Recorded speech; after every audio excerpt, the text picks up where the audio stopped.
it's finding a balance between confidence and humility, right? You need supreme confidence in your idea and your unique ability to make this idea a reality, whether it's a product, a service, whatever. At the same time, you need humility to know not only what you don't know, right? Like I knew I'm not good at marketing and sales. I need to also recognize there's other stuff I don't even know I don't know.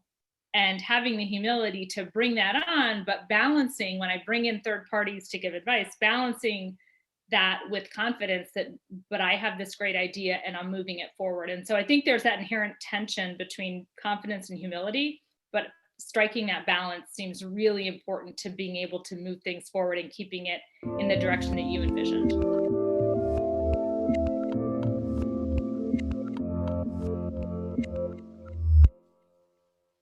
Hey everyone, this is Devin Miller here with another episode of the Inventive Journey. I'm your host, Devin Miller, the serial entrepreneur that's grown several startups into 7- and 8-figure businesses, as well as the founder and CEO of Miller IP Law, where we focus on helping startups and small businesses with their patents and trademarks. If you ever need help with yours, just go to strategymeeting.com and grab some time with us to chat. Now, today we have another great guest on the podcast, Bryn Wilson. And to give you a quick introduction to Bryn, and I always want to say Brienne. So just as a caveat, if I ever say Brienne, I don't know why my mind always watches the production name that way, but my apologies in the front end. But Bryn was an unlikely entrepreneur, went to college and was going to law school, went to Michigan and got an English degree and English or French degree in undergraduate, and then went to NYU for law school. Then worked for an attorney for a bit, worked as in employment law, doing some counseling and litigation, and then decided to take some time off, spend with the family. Was a stay-at-home mother for 9 years, so that's great, and that's what my wife does. So I definitely think that's awesome. And then went back to the law firm for a period of time, and then more recently with the law firm also gave notice to law firm so that she could focus on doing a startup and endeavors that she'll dive into a bit more on that end. So with that much as an introduction, and hopefully I don't call you Brienne too much, but welcome to the podcast.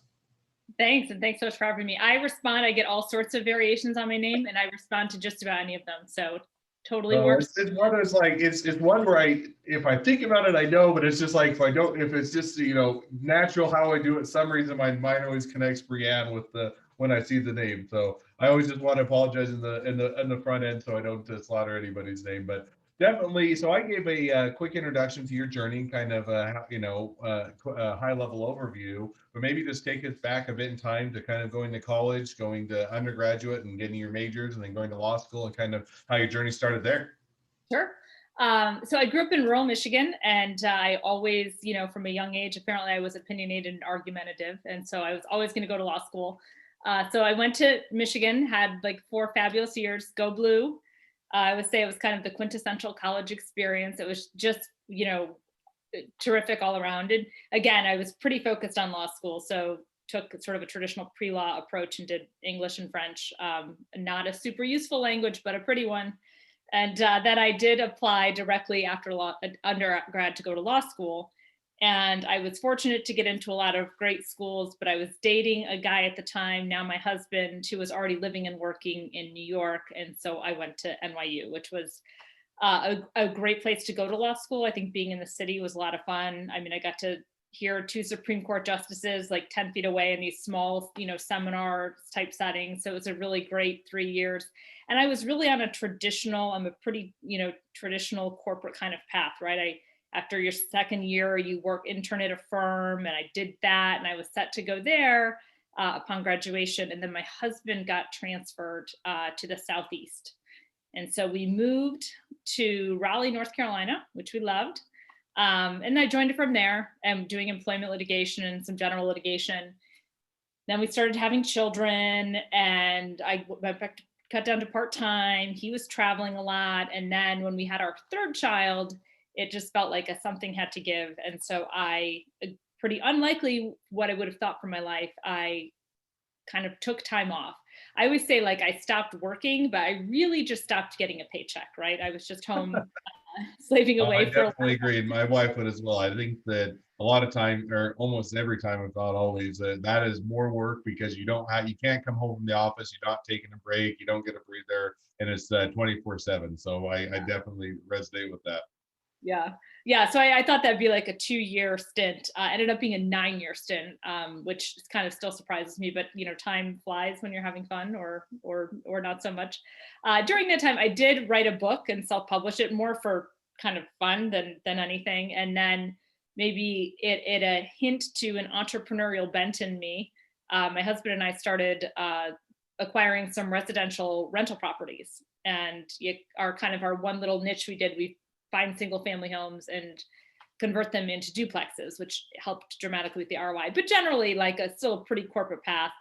And then it was till kids got older. Oh, I did the obligatory stint as like the PTO president, but then it felt like, all right, time to kind of do something with my law degree. Cause I do love practicing law. It's not like, as it's not the movies. It's research and writing and digging into regs. But I enjoy all that stuff. So I went back to a firm, a great firm, employment, happy to be there. Just one question kind of on that. So, because I mean, first, and I get, hey, there's some of you, want to take care of the kids, want to be with them, want to help them or help them grow up and make sure that you have a parent there. Taking off that time, and 9 years is, a great time, and I'm sure enjoyable and also a ton of work. As my assumption is, but tell me definitely if I'm wrong. As kids are growing up, getting back into school, you have, they're otherwise occupied through the day, and you decide to, to go back and do an attorney. How was it to, get back into the practice? Was it as fun, or is what you remembered is when you previously practiced? Was it a bit of, after taking the time off, or at least or not practicing law for that period of time? Was it a kind of a stark jolt, or kind of how'd that go for you? It was more like riding a bike than I thought. It came back a lot more quickly. And caveat, I did go back on a part-time basis because the big firm, the hour requirements are still difficult with the demands of family.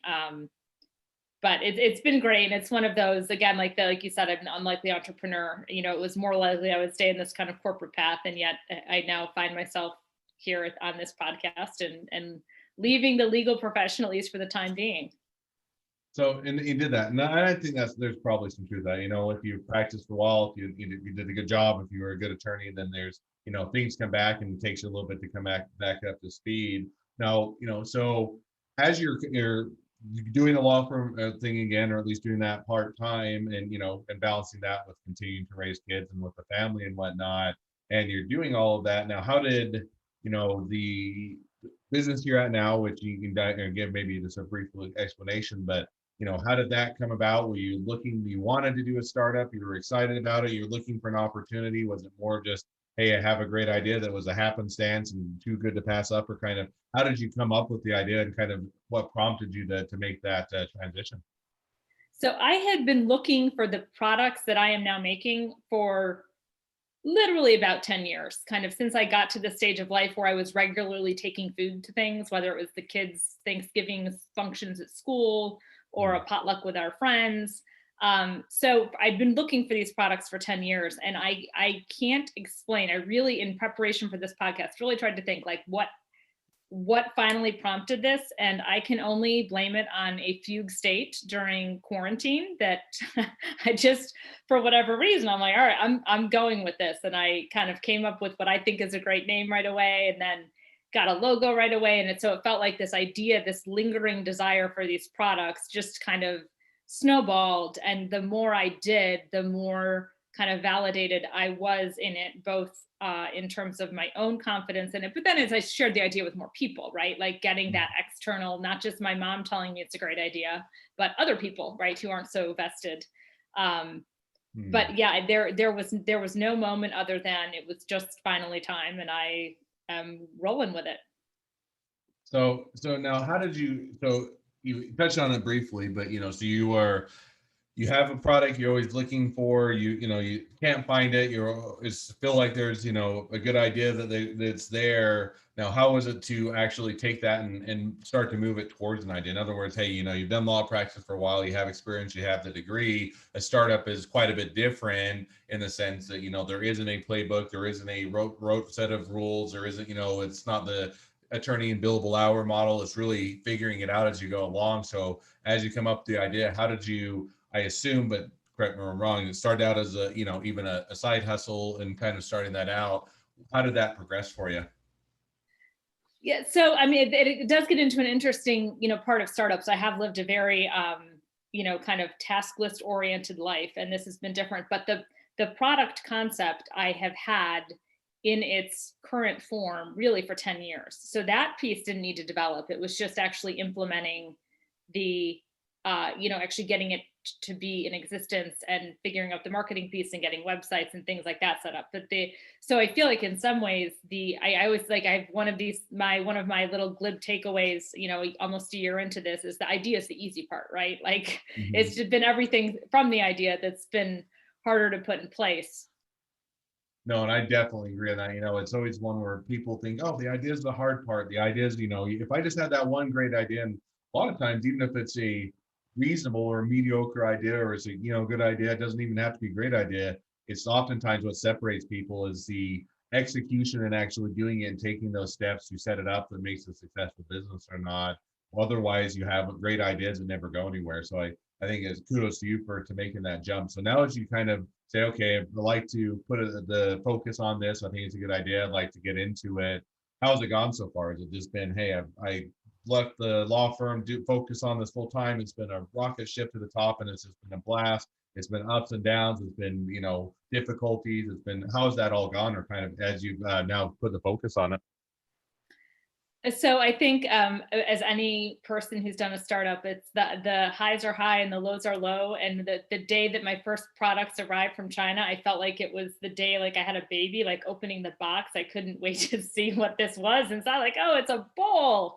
Um, so the highs have been high and the lows have been low. It's been a steep learning curve, right? I was the One of my favorite quotes, not even in this context, just generally, is the larger my island of knowledge, the longer my shore of ignorance. And I feel like that kind of plays out, right? The more I know, the more I realized I don't know. Like I had no idea that UPCs are governed by one entity and you go there and you buy the UPC, I didn't know that, I thought, oh, you just create these. So it's just been a steep learning curve, but a fun one. But it's, unlike billable hours where I, work in 6-minute increments and have something to show for it. And the brief is due and turned in.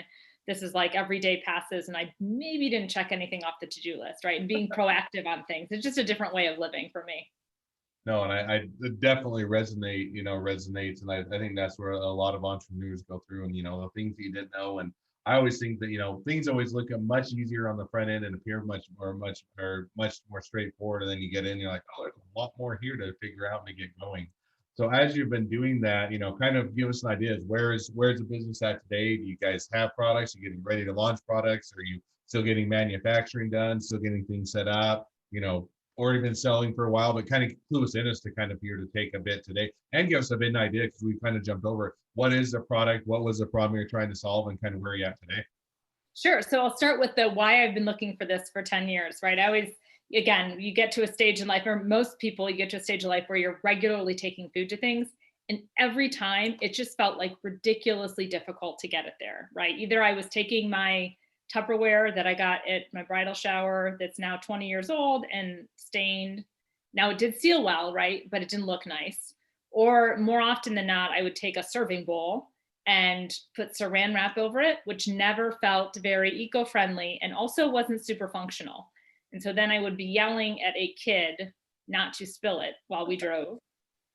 I've been there and done that multiple times, so definitely get it.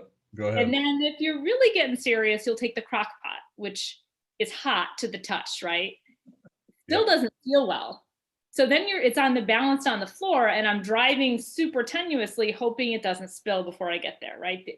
So it's like there has to be an easier way to transport food. And Mhm. so what I have created is a line of serveware, the original insulated transportable serveware that addresses all of those things. It looks great, right? It has a contemporary feel to it. It has a tight fitting lid, which just to me seems like why no one has done it blows my mind.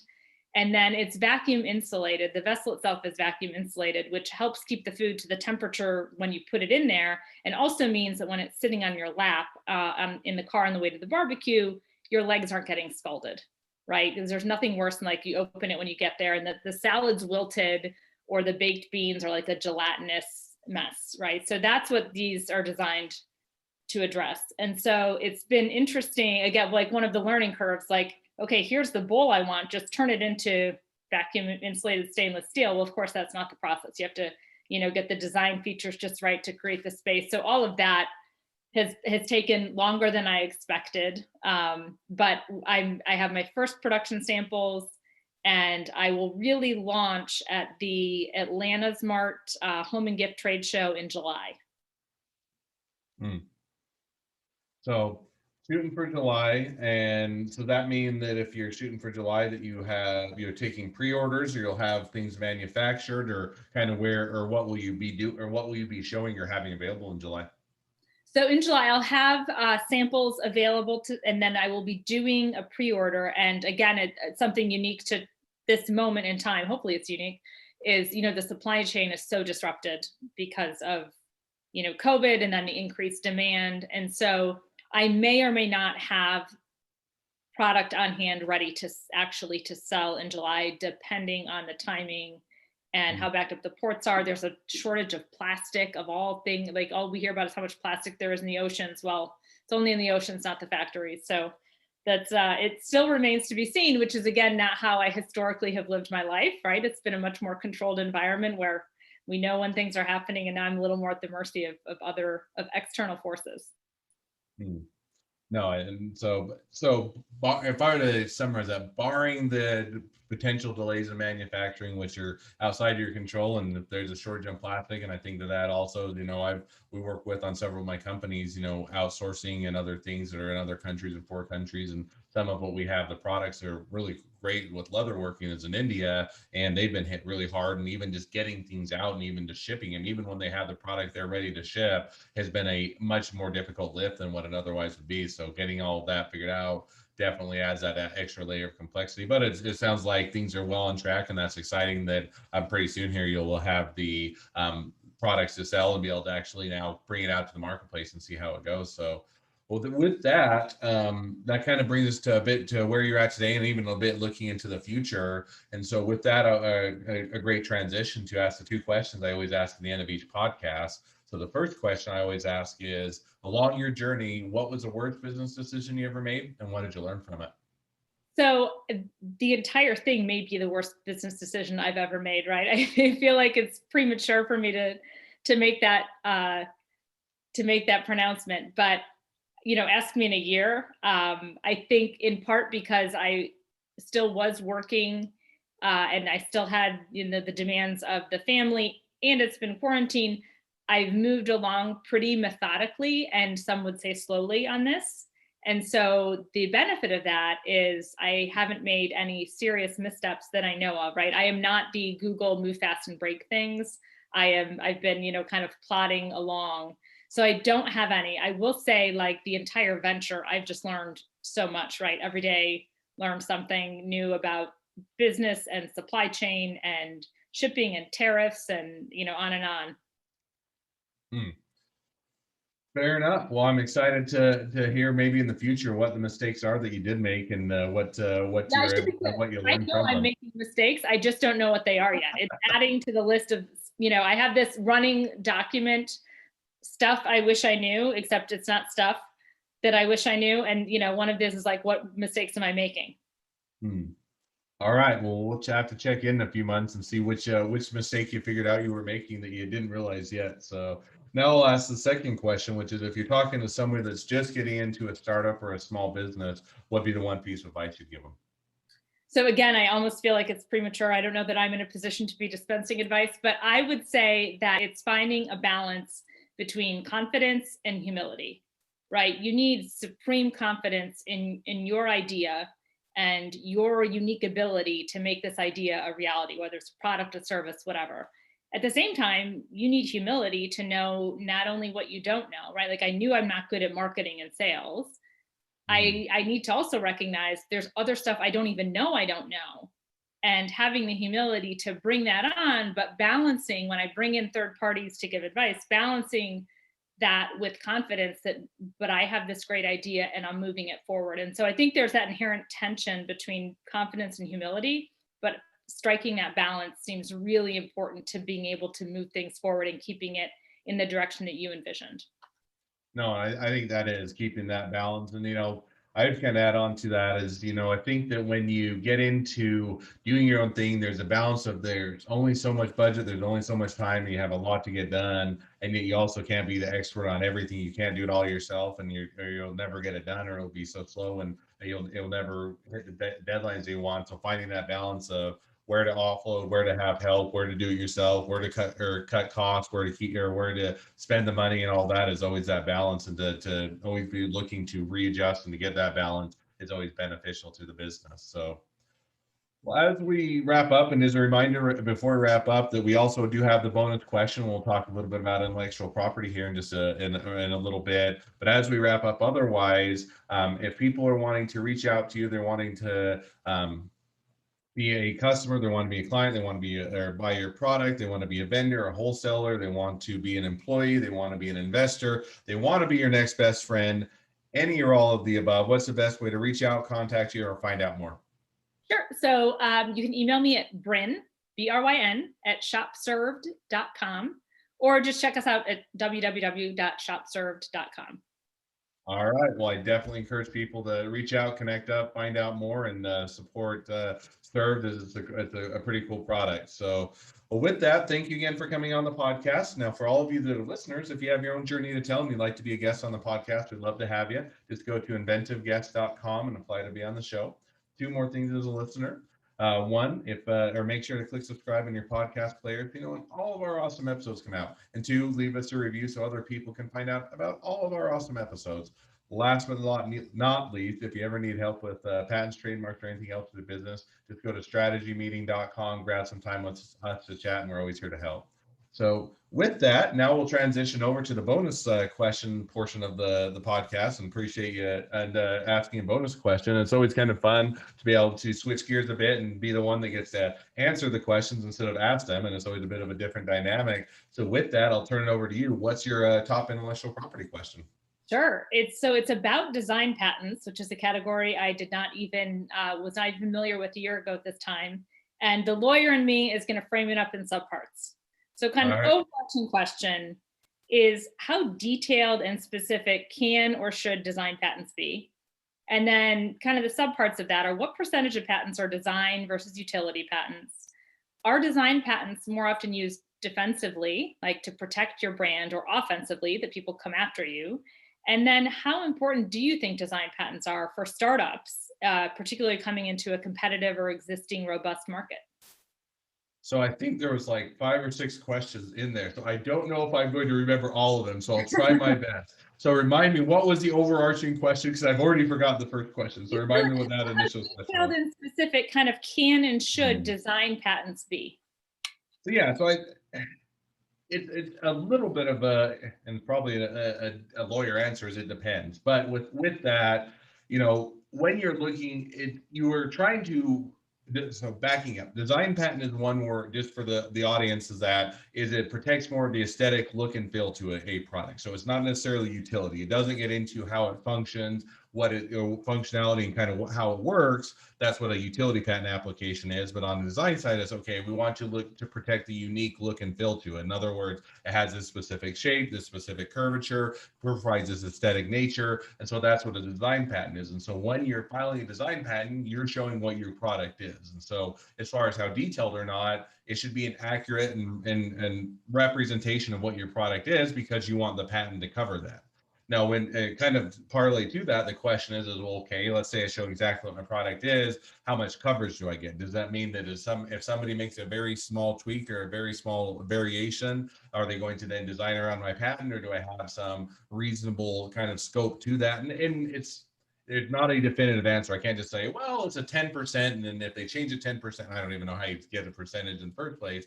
But it's not necessarily a percentage. But if they are reasonably, if their product looks like your product and within a reasonable range, and I don't know, have a hard time giving it an exact definition. But if it's saying, okay, because what you'll basically do, and isn't, if you're to go ever to take it into enforcement or to court or even on Amazon or other things, they're going to put or take your design patent in the simplistic way. The judge will look or pull up your design patent. They're going to look at their product and say, do they look the same? Do they not look the same?